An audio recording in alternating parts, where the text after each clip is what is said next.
Good afternoon. My name is Emily McDowell. I'm the acting director here in college counseling, and I wanted to welcome you to our presentation.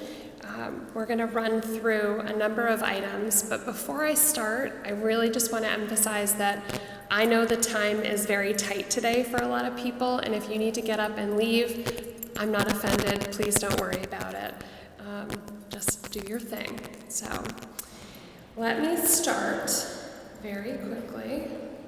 Oh, sorry. So the very first item is just my quick agenda item. So I'm going to speak to you a little bit about the college counseling program here at Williston, how we do things. We'll start with a little bit about the 9th grade and the 10th grade programs, and then the junior year I'll go through a little bit more of an outline. And then at the end, there certainly will be time for questions, so please feel free to jot them down or hold on to them until the end. But before I get too ahead of myself, I want to just introduce the staff. So again, Sean, this is not working.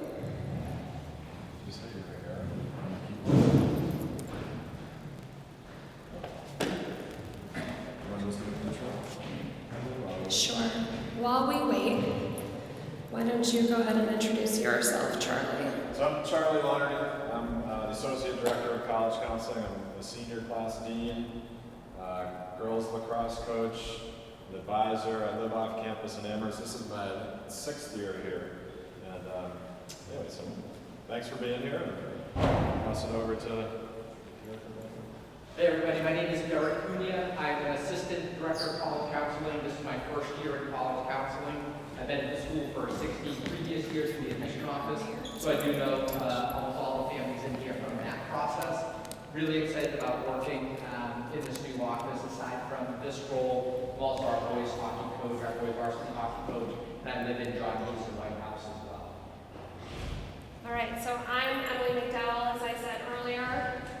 This is my 22nd year here at Williston. I have lived in dormitories for a couple decades and now live in an on-campus house with my family, and I coach the varsity girls water polo team.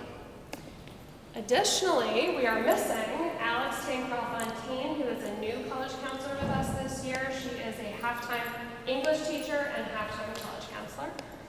And then the woman we call the Big Cheese.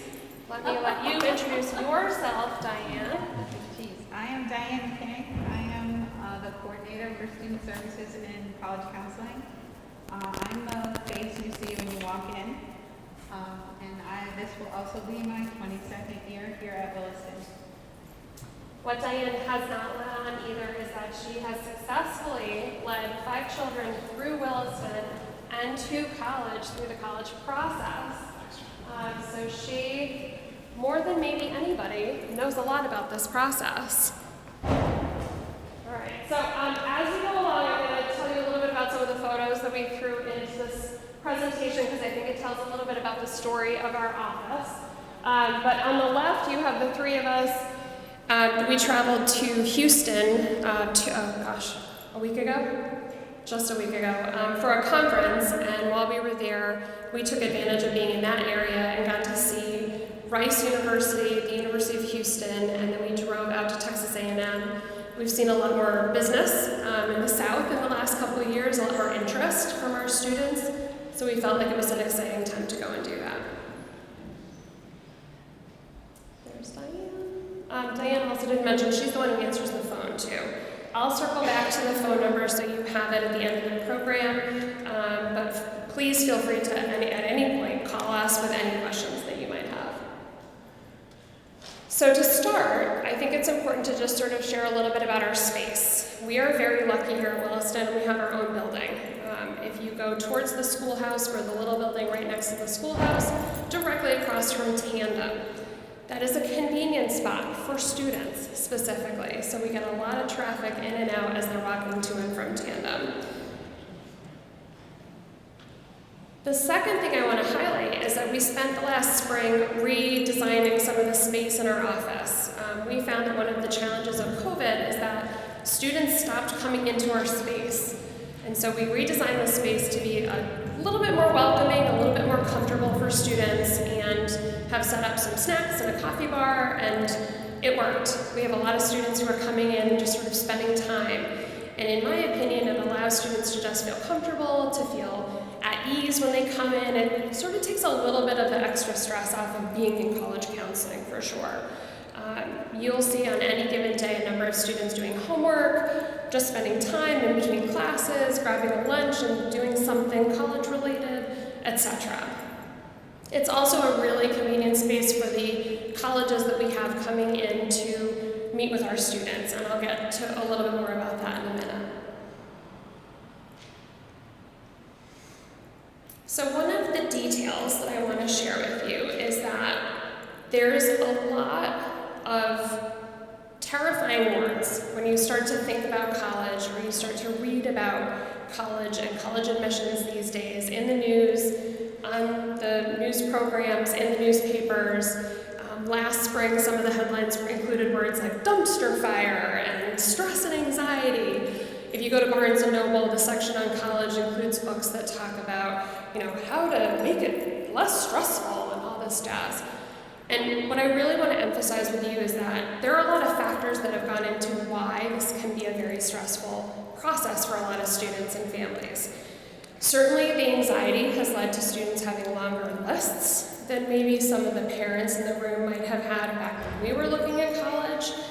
The growth of the Common Application has just led colleges, it makes it just that much easier to apply to college. And so some students think, oh, it's easier, I'll just click a few more. And so the lists just have grown as a result. There are lots of changes in early decision, early action, priority, quick decision, immediate decision. There's lots of different sort of how to apply stress. It certainly has broadened the national conversation and international conversation around college. Demonstrated interest had become a big topic of conversation a few years ago, and demonstrated interest just simply means how much attention are you paying to the colleges. As the Common Application allowed students to apply more easily, demonstrated interest became more of the focus for colleges. Have you looked at all the things we're sending you? Have you clicked on the emails that we've sent you? Have you visited campus, etc.? And then COVID hit. And COVID has just simply led us into this new sort of era of college admissions where, with so many changes in testing policies, because COVID either took away students' ability to take the test, literally, tests were being canceled left and right, or really shone a spotlight on the inequities between those who had the ability to do test prep and study and do all these extra things and those who could not. So that has really changed the testing conversation with regards to admission.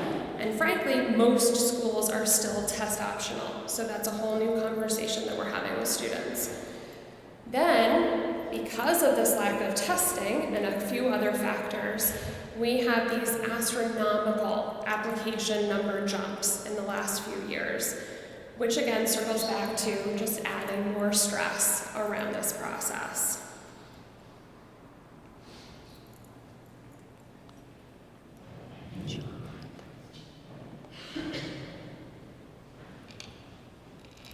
It's not working.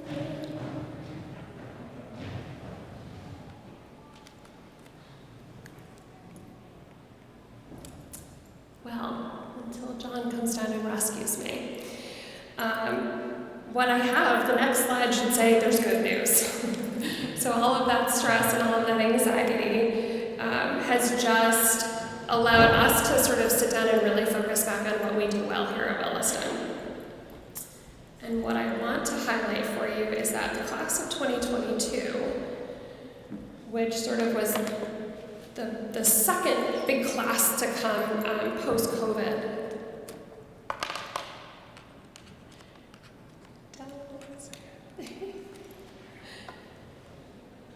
fingers crossed.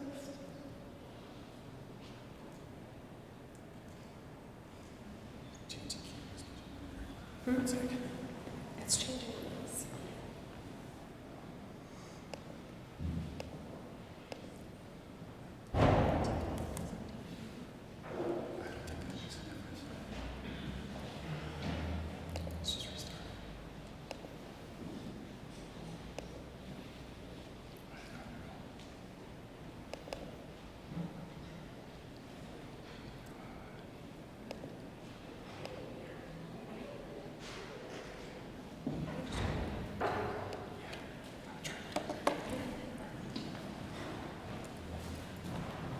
There's good news. Thank you. The class of 2022, we had 145 students who applied to 277 different colleges and universities. And at the end of the day, they enrolled at 83 different institutions. And the reason why I highlight that number and why I'm so proud of that number is that we work very hard at Williston to, if you go into any of our admission packets now, or if you go onto our website, we talk a lot about meeting you where you're at. We want to see you, analyze you, and sort of bring you towards your best self.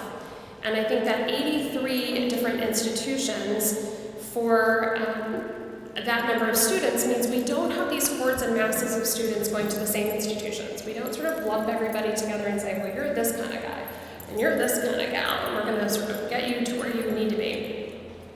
You have, excuse me, we work really hard to find your best fit, work really hard to tailor each meeting, each conversation to you and what your strengths are and where you want to go.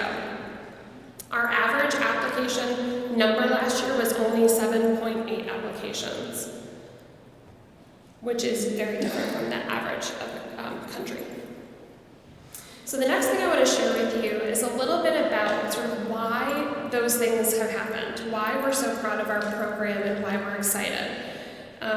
In total, this is part of what we call the profile. The profile is a couple-page information packet that goes with every single application to a college.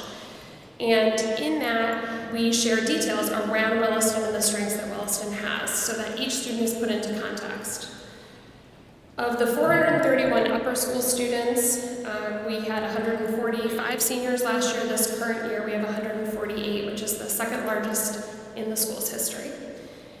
We offer 159 courses, and 53 of those are designated as honors and AP courses. 49 students have taken, in the last class, have taken a Williston Scholars course, which is an exciting highlight of our strengths. 24 art classes are offered, including directing, architecture, and AP studio arts. So students who are in these variety of subject matters get to really hone in on the things that they're really skilled at. So of all those details, you have information around everything to do with students. And to slow down, I want to highlight a little bit about what we do in the 9th and 10th grades for our students. We don't have a curriculum where we meet with the students in the 9th and 10th grades and talk to them about colleges. What I'm really excited about is how we do that very intuitively. The average advisor has 6 students on their caseload, and so we work really closely with advisors in the 9th and 10th grades to be giving good, sound advice to students. We work towards class selections so that students are being challenged in an appropriate way. Not too challenged. I want you to be challenged, I want you to be pushed. I don't want you to be overwhelmed. So advisors know this, and we work really closely with advisors. If any 9th or 10th graders want to have a conversation with me, I'm happy to have those conversations around class and sign-up times.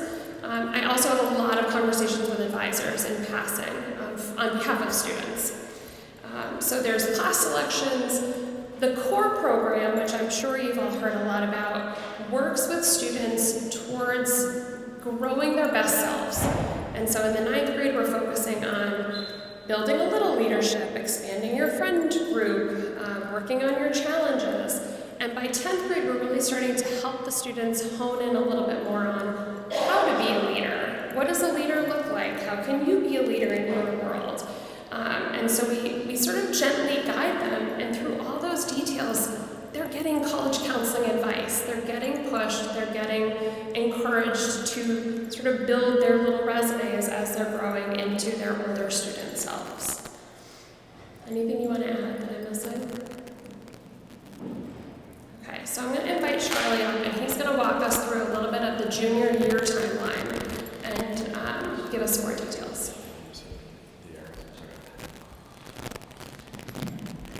Taller with the mic. How many are 11th grade families or students? Okay, good. So this is coming right up for you. October, as you see, is what we're in the midst of right now. And part of it is what you're doing right this moment. The panel that's up on that bullet point is the panel that you're sitting in right now.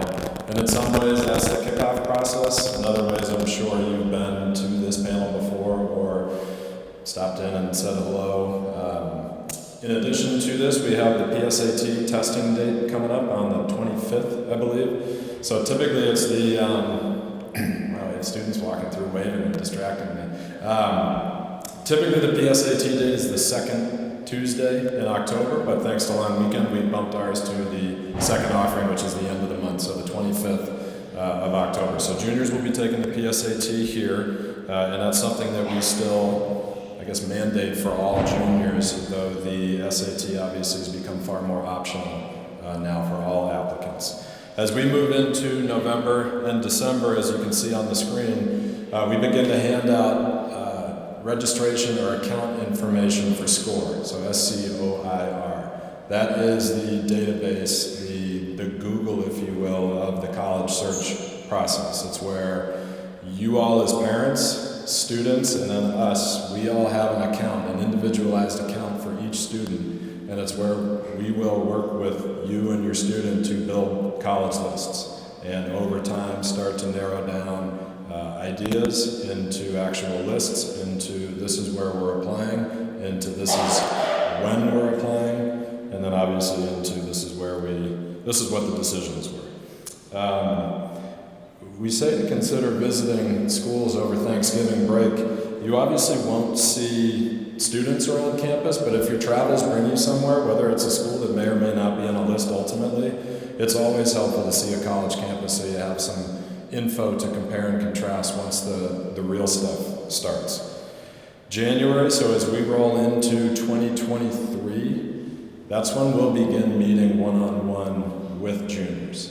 So caseloads will be determined between Derek, myself, Emily, and Alex, and we'll start to connect with students during their free periods. We'll also have college counseling classes, so we will introduce the students to SCORE.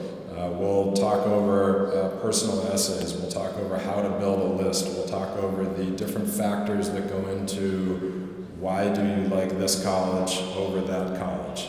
All of these things we'll walk them through in smaller groups, but then also we'll really dive into the details in one-on-one conversations with the students. Those, and these bullets may say it as well, but those meetings last all the way through to be determined point of senior year. So we're still meeting with students that we started with last year. We'll carry them all the way through this spring, depending on how their process unfolds. And I would say throughout the course of the junior year, we probably have 4 or 5 individual meetings, I would say, with each student. So we get pretty deep into the weeds with them. Spring break, great time for visits. So if you have the opportunity now to start looking ahead, please do. I know it's a great family travel time also. Hopefully the 2 weeks can be used to at least have a little bit of college stuff in there. That tends to be a really nice time to see campuses with students on the campus. Obviously, as long as our spring break doesn't conflict with theirs. And we're gonna offer a variety of different schools based on student interests. And the idea is to challenge what they think they like, to think outside of the box and maybe surprise them with something they weren't considering otherwise. And that goes to some of the individual student research and family research as well. This is Derek and I, and a lot of forehead, I would say, Derek, in that picture. This is at the University of Houston a week ago when we were on tour down there. This is their football stadium. This is us visiting colleges. It's a lot of what we do with our time. It's fun for us. Hopefully it can be fun for you all. And really the idea for the students is either like a school or don't like a school. And either outcome is equally as valuable at this point in time. So it's okay if they don't like it. You may pull up to a school and just U-turn right away. It depends on the mood, I think. Call ahead too if you can, if you want an official tour at the college. You can often arrange those on a website, on the admissions website. Oftentimes there'll be an info session prior to the tour. probably 90 minutes to 2 hours in full, depending on the size of the school. So you can kind of plan your way through that. And then SAT, usually the first taking of the SAT is in March of junior year, though I think we have started to see some juniors begin to take the December SAT as well, which is coming up in about exactly 2 months. Typical registration deadlines are a month before test date, so if that's something that your student is interested in, that'll be coming up a little bit quicker for you. And then we'll talk one-on-one with you and students about whether or not the test is appropriate for you at this point, based on, again, the volume of test optional schools out there, which is most all, with the exception of a few at this point. This is us, again, the football stadiums were a big theme apparently, but this is us at Texas A&M, a couple days after our visit to University of Houston. It was hot, so that's why we're a little bit disheveled looking, or at least I'll speak for myself. April is the first popular ACT test date, and it's usually, I think, the weekend or two right after the SAT. We often recommend that juniors take each test once, because students tend to find themselves doing better on one or the other, and one just naturally fitting for them. So that's why we would recommend that. And then again, continuing to do research on schools, continue the meetings, the process just kind of organically at that point continues to unfold. And then as you can see, May starts to kind of close out the school year. Lists are becoming, I don't want to say anywhere near final necessarily, but I think kids have really start to have a really good nucleus of what they think they like at that point in time. They head into summer with some concrete goals of what to do, where to visit, and how to plan their time going forward. And then we move and adjust, obviously, as students come back for their senior year. Students will take AP exams if those are on their schedule, and SATs are offered again in May. And then the last bullet, which is kind of cut off here and is quite important, I would say, these days, especially with so many test optional, is the teacher recommendation. So all students, all juniors, will be required to ask for 2 letters of recommendation from current teachers in academic classes, so the 5 core subjects. So plant the seed with your student to start thinking about who they might want to ask. The simple truth is, the letter is as good as the student gives the teacher. And they're all good, but they vary to the degree of the relationship the student's been able to build with the teacher or the effort the student puts into the class. So that's coming up as well. And then, I think I'll hand it back over. And we're getting close to question time, so start getting them warmed up. So I wanted to highlight that, at Williston, I think the part of what you're getting through the whole core group of college counselors is that at the end of the day, we have our college counseling classes, which are just very general information taught en masse to groups of students during their free blocks. So it'll be 1 free block a month throughout the springtime. We have spring representatives coming in from colleges, so we're already sort of kicking that off. What used to be more in the senior fall, we've really helped to push towards this junior spring, because that's when students are really wanting to engage and wanting to learn. So it's very exciting that we have a good host of spring rep visits coming. We run a mock interview program this upcoming spring where students will practice with real live admissions officers, as I tell them, to practice their skills. And what used to be something I think that is a little intimidating and scary, when I remind them all that they did an interview to come to Williston, it starts to let them relax a little bit. But we have a great practice program in place. We will have alumni panels will come speak to the class meetings that we have in the springtime for the juniors, and they'll get some sound advice from students who've graduated and talk about how they did their process, how they might have done something differently if they could go back, or what they think worked really well for them. So that's really helpful, and the students really love that panel. We also are hoping to have another spring college fair. We weren't able to sort of pull it together this past spring for COVID reasons, but we're hoping that this spring we'll sort of get that back in the swing of things. Again, it's just a valuable time for students to be exposed to different colleges as they come through our doors.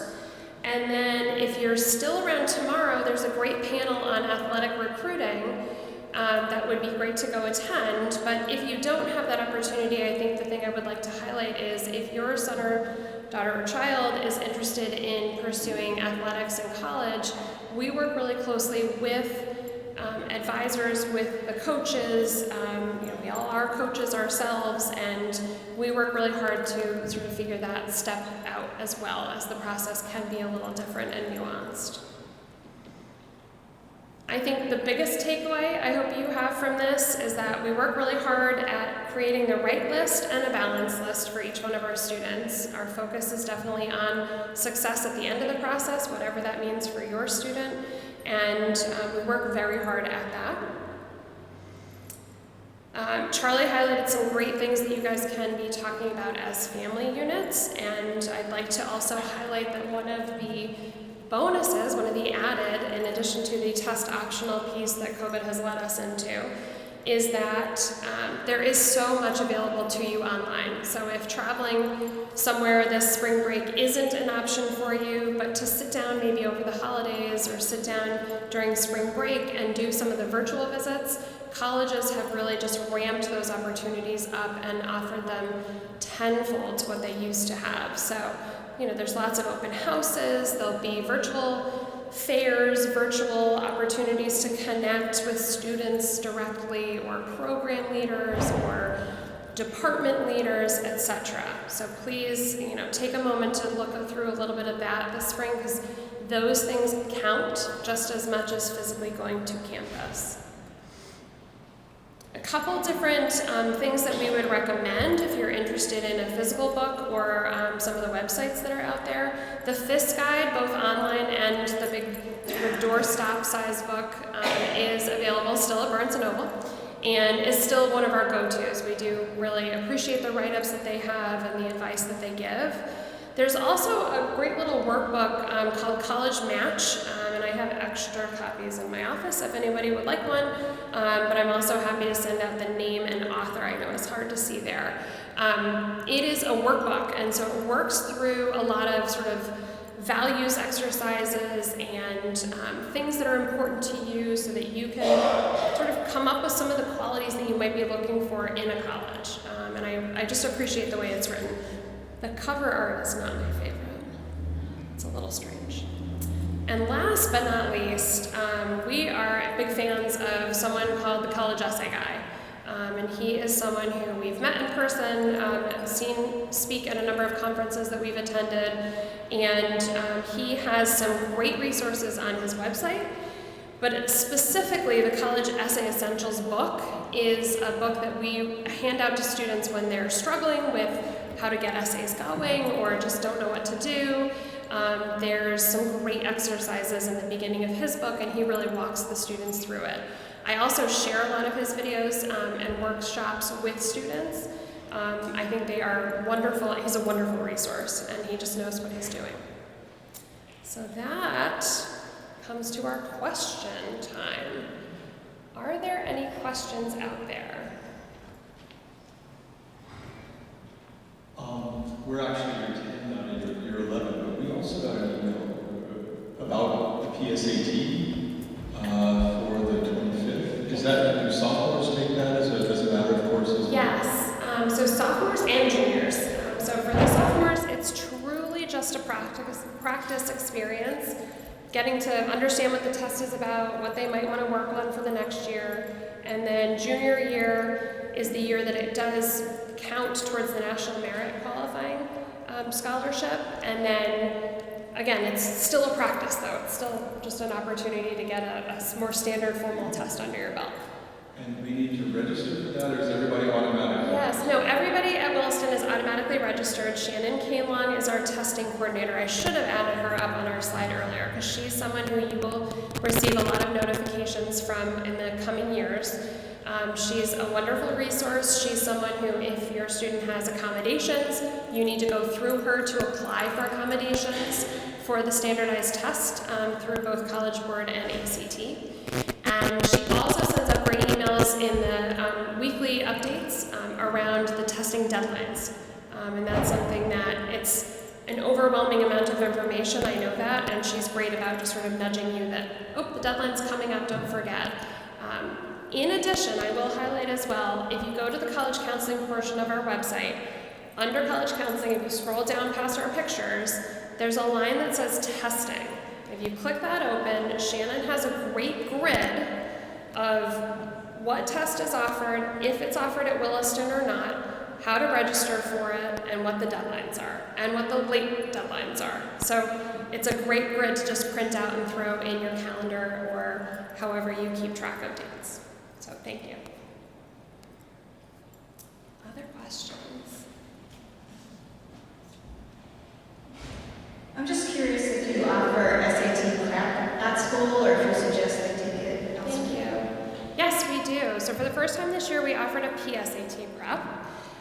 And then additionally, we have SAT prep, ACT prep. We use two different gentlemen who live in the area, and they're both treasures. They're very patient and very good at what they do, and we've worked with them for a very long time. We offer one-day boot camp style prep. We have a 3-day workshop over 3 weeks style. We have an 8-session over 8 weeks style. There's weekend-long ones. I mean, you name it, it's a buffet. So watch your emails for those emails from Shannon, and she's the one who coordinates those. And we offer them both in the springtime towards the April and May tests, and then this fall we did additional prep for the October test dates.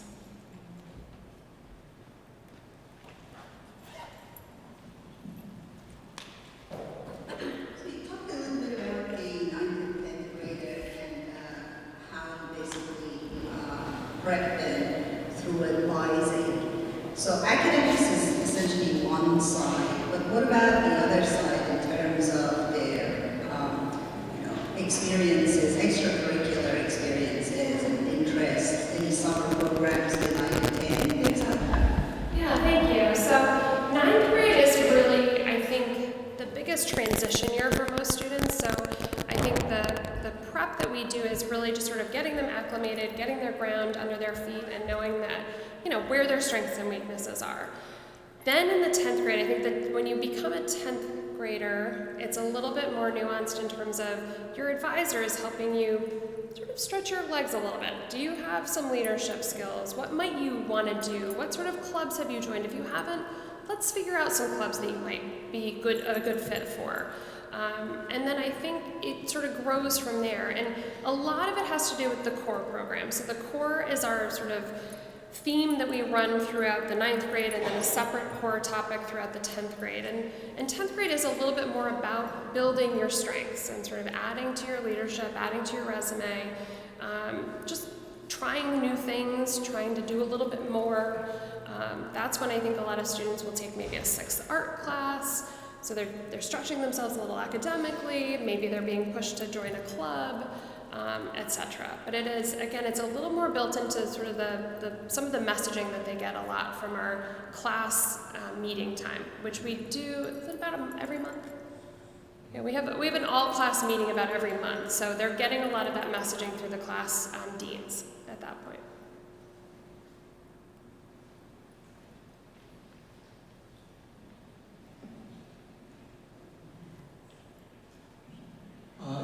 You also mentioned summer programs in your question. I actually would love to hear about that as well. I mean, does Williston offer any advice or databases or information about internships and summer study, things like that, that can really, sort of help students focus and gain some, experience that might help them? Yeah. So I'm going to let Diane answer that if you're comfortable.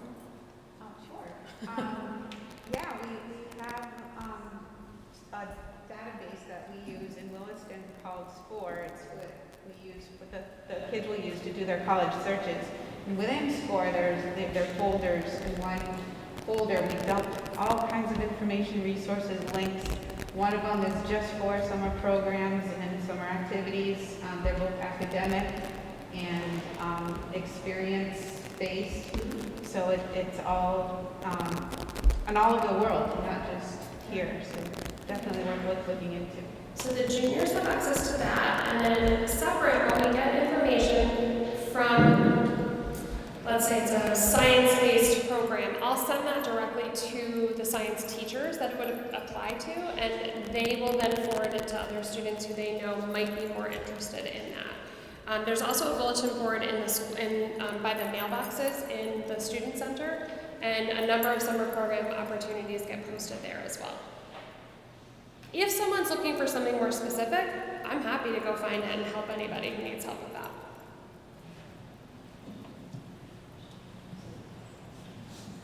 Hi, I'm wondering in the 11th and 12th grade, is there a set time that you meet with parents, or is it exclusively with the student, or just email with questions? That's a great question. So after your first meeting with your college counselor, we will reach out to the parents and just introduce ourselves and let you know how to reach us. And we welcome conversations at any point. It used to be just family weekend would be these sort of giant dump of parent conversations, and what I appreciate now with all the Zoom options and phone calls and emails, it is just so much easier to have conversations in a more timely manner. So we welcome them at any time. Yeah, please go right ahead. I think one of the bonuses of the online world, the virtual world from COVID is, I think it was 2 years ago, we started implementing family spring meetings.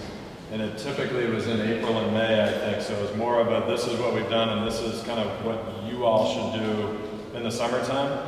But we did have those family meetings, and that's something that we've built in, and those are mostly Zoom meetings at this point in time, just based on people being everywhere. But yes, those are a piece of it. And then the other thing I want to add is that in February, we will do an online junior meeting for junior parents, where we will go into more detail and nuanced explanation around what the process will look like and what to expect. So that's also another opportunity. Get up.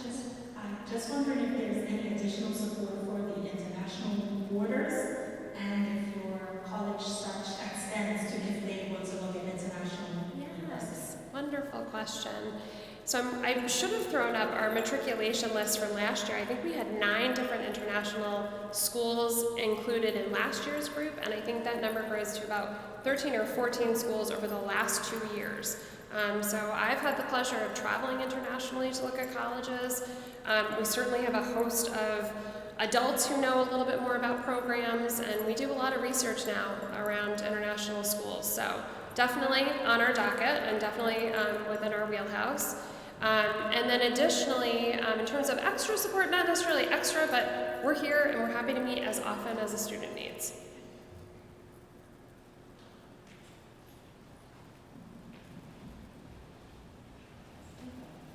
Hi, I have a question about SAT and ACT. If you have a student who takes the SAT twice, and they also take the ACT twice, and they do roughly the same comparable scores, do colleges look at one more favorably than the other, or in that case, would you recommend that the students submit both the SAT and the ACT, or pick one, or what would you, or does that depend on the college? Sure, that's a great question. So I'll give you a little definition. So it's called super scoring, is when you combine 2 test scores to create a higher score. Or for the ACT, a couple tests even, because there's 4 sub-scores that you create a new score with. Different colleges handle it differently. So basically the simple answer is that we would take it and we will tailor it to whatever your student is looking at. I tend to take, if you have 2 very similar test scores, we'll be strategic. We'll look at a school's average SAT and ACT and which one would it fit better there, which one would be to your advantage. So we can sort of have that sort of deeper dive conversation when it comes to actually applying. And just to add on that, it is very individualized per student, and even within the list. Like you may have a list of 10 schools, and you might send scores to 5, because those are gonna help you at those 5, whereas at the other 5, it's either a wash or they won't help you, and so we'll just kind of hold those and not send them. And then even sending both, if they're both very good scores, those could definitely both be sent as just an added way of showing. Use both. Yeah. It's a good question, but it's definitely very nuanced kind of per student and within the list too. Yeah.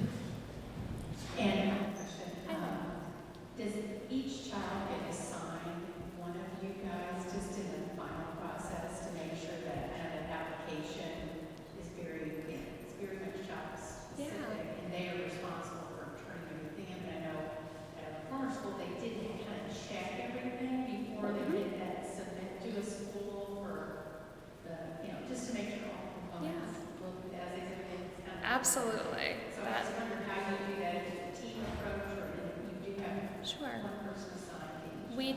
We do break up the class individually, and we sort of start by saying, who do you know? And the four of us will sit down and really sort of divvy up the class. And to be honest with you, between the dormitories, the teams that we coach, the experiences we've had across campus in different roles, almost everybody in the class gets sort of parsed to somebody who says, oh yeah, I know that person and I'd like to work with them.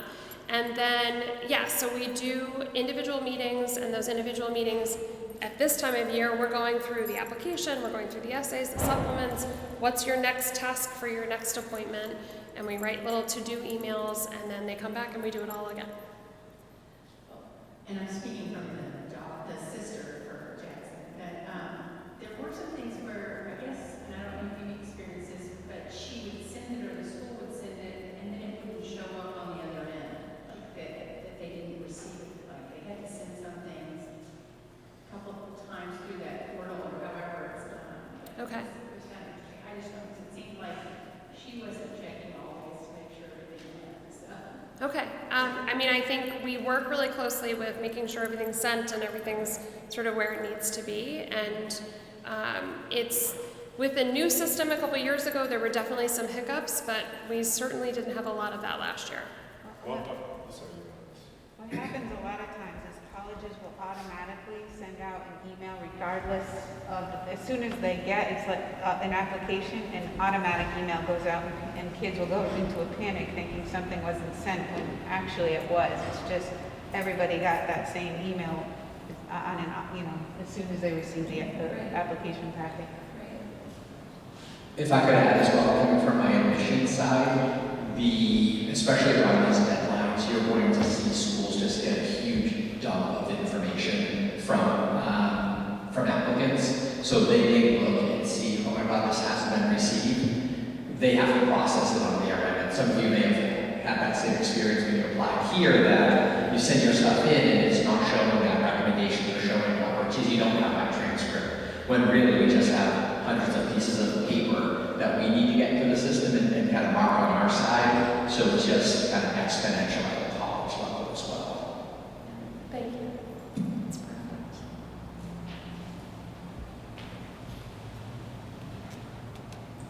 Just quickly, I wonder whether you have any statistics on how many of the seniors last year managed to get into one of their top 5 choices.